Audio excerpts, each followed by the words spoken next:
Hi Scorpio, welcome to your August 2022 astrological forecast.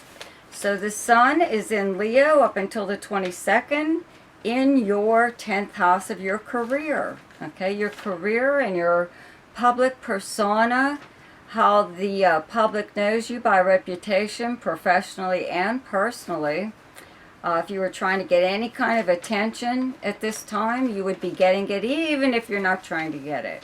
The sun is in your 10th house, so people are like noticing you, okay, especially if you are out in public somewhere. But if you're a public figure, or again, if you were looking for some kind of attention, public attention, publicity of some kind, you'd be getting it right now, okay, especially when Venus moves into Leo on the 11th and is here till the end of the month, into next month, okay? So I always say, when Venus is in your own sign, your first house or your 10th house, okay? Having Venus in your 10th house is almost like having it in your own sign or your first house, okay? So it's like, it's in a way, it's time for you to milk it, okay? The public is viewing you like as a very appealing person. Usually it's about your physical traits, okay? They're going to notice, things about your hair, your eyes, your beauty, your style, clothing, all stuff like that. But they will comment on your personality also. But it's more visual right now, okay? So you could be getting quite a lot of compliments, especially if you're on like social media or something like that. Don't be surprised if you get a post or two about you that is a compliment of some kind, okay? So, the 10th house is your house of career. So if you do work for someone else, at this time you may be up for a review of some kind. That will reflect on your pay rate, your fee if you're self-employed, your fee that you charge clients, anything like that. Okay, you have Jupiter currently transiting in your 6th house of the kind of work that you do. Your 6th house is where you have Aries, and Jupiter's in Aries right now, even though it's retrograde. You could actually be contacted about a job that you've done previously, and it could be like an old job even, something that you used to do, to see if you would be interested in doing it again, even if it's just a one-time thing or a every so often kind of thing, okay? But, just expect an awful lot of attention right now, okay? Right before Venus moves into Leo on the 11th, it's still in Cancer in your 9th house, where you have the sign of Cancer, okay, up until the 10th. So you still have some possibly, long distance romance going on, communications of some kind. I would have to say it's more or less like communications. I really don't see you doing any traveling right now with that just having that planet there. So I'd have to say you're having some really nice conversations with people who are from another country or who live at a distance. And if you're not doing that by phone or email, you're doing it on social media, okay?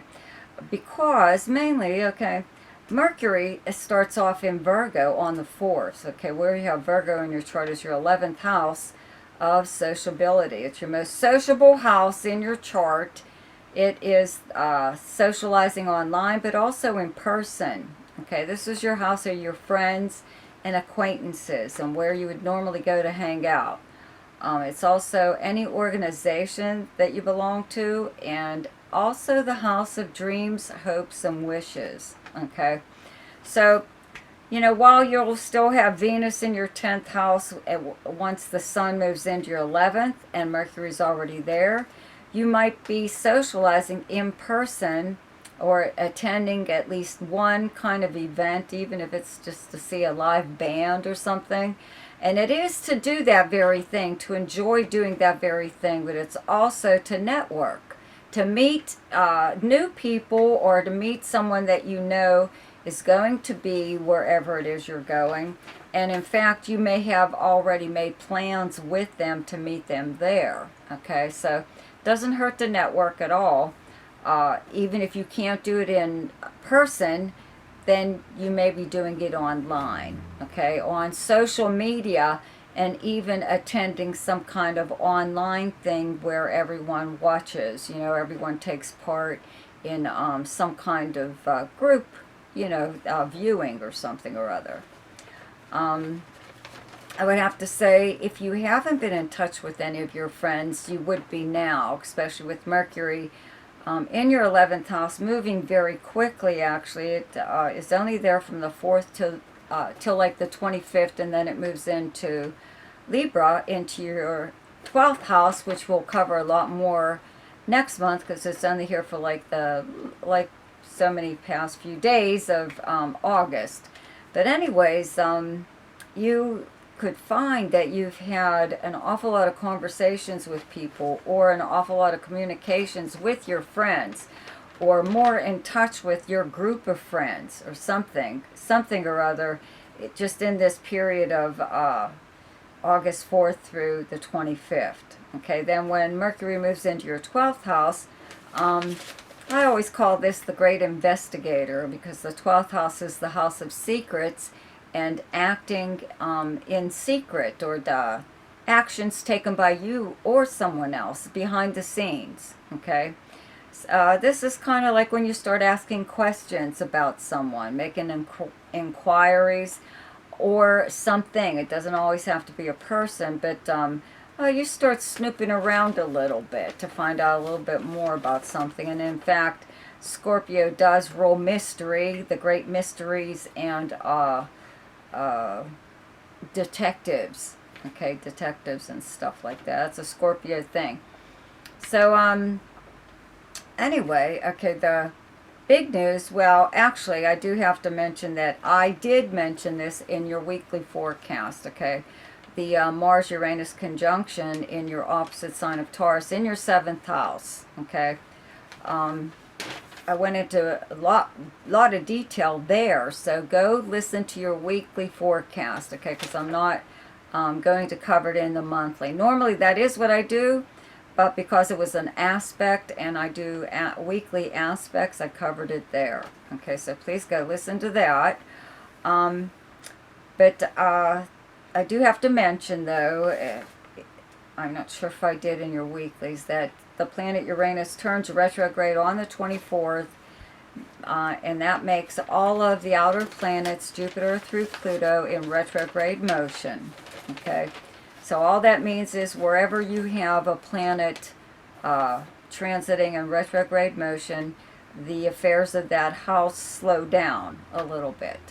And it gives you time to review anything, any kind of progress even, that's occurred in that area of your life, and it also gives you the opportunity to change your mind. Okay, a lot of times you find out more news, more about it, and then you're able to make your change, change whatever you were going to do. The big news for a lot of people, okay, is Mars is moving into Gemini on the 20th. Okay, and it's going to be there up until the beginning of March. So where you have Gemini in your chart is your 8th house of other people's resources and money from inheritance, legacies, insurance payouts, legal settlements, tax refunds, bank loans, credit cards, increase possibly in credit, all kinds of stuff. But this is passive money, meaning money coming to you through means other than earning it. Okay, so there really isn't anything going on aspecting this. It's just there. So it just makes you very, very active in 8th house matters. This is also, Scorpio is the natural ruler of the 8th house, and Mars is the natural ruler of Scorpio along with Pluto. So I believe it does well here, no matter what sign it is in for your sign, for Scorpio, okay? So this is the house of endings and new beginnings. That's why they call it the house of regeneration and rebirth.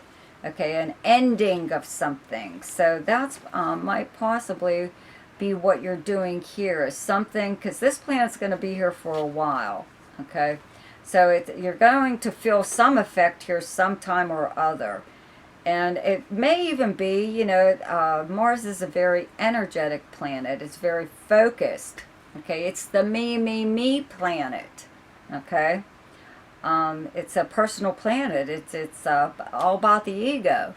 So this is also the house of, well, in traditional astrology, they'll say that this is the house of sex, because that's what one of the traits for Scorpio that they govern. Okay, for me, I put sex in the 5th house of romance. Okay, but I believe that traditional astrology just put it there because Scorpio is the natural ruler of the 8th house. But either way, you could find yourself even super sexy now. Like you could be really full of yourself.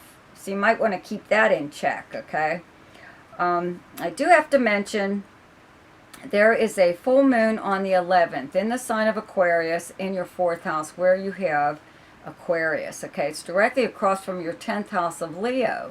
So maybe, I don't know, maybe you're getting all kinds of attention or whatever.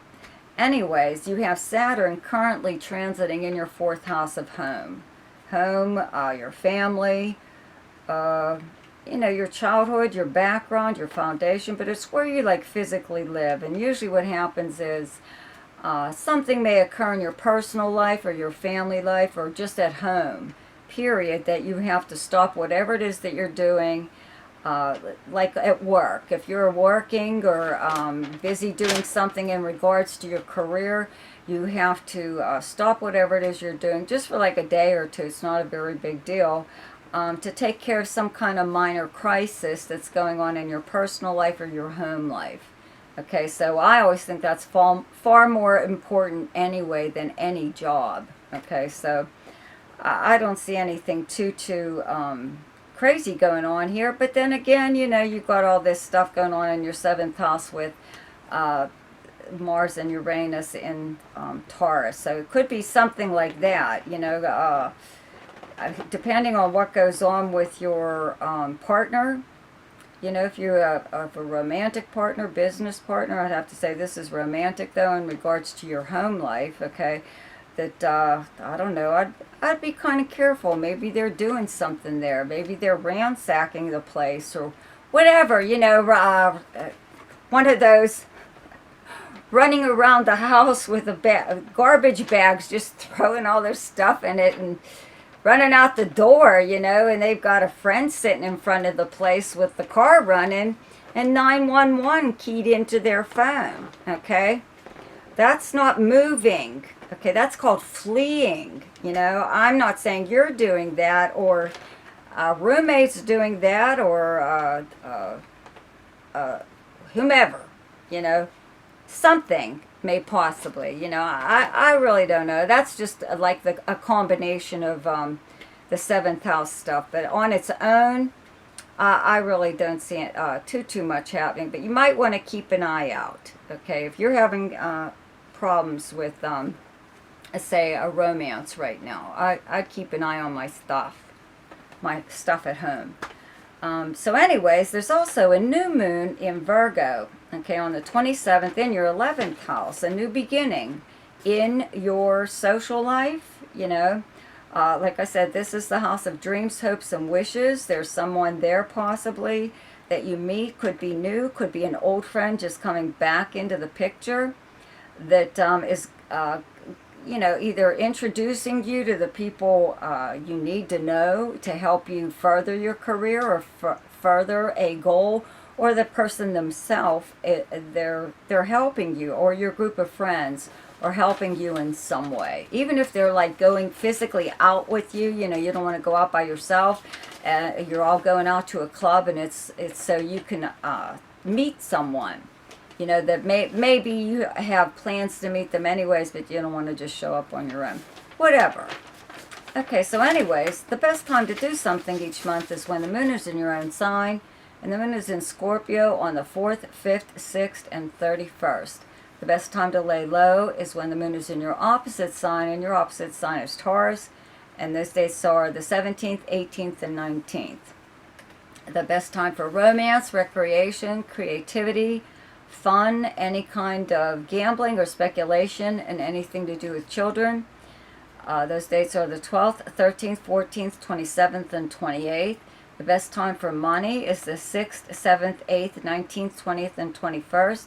The best time for your career is the 24th, 25th, and 26th. And the best time for communication and travel is the 8th, 9th, 10th, 22nd, 23rd, and 24th.